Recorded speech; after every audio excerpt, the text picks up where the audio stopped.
Welcome. In this video I will show you how to add and resize widgets on Motorola Moto G10 smartphone.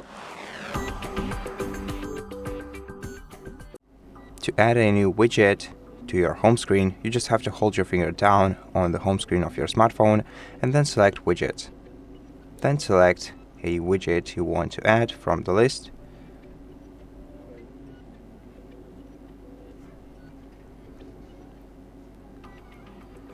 Hold it down and then place it on your device's screen. Now if you want to customize this widget or want to replace it with another one, you just have to hold your finger down on it. Then if you want to resize it, drag one of the sides of the widget and change the size of it and adjust it to your smartphone screen. If you want to remove it, hold your finger down on it and then drag it to the remove option at the top of your screen.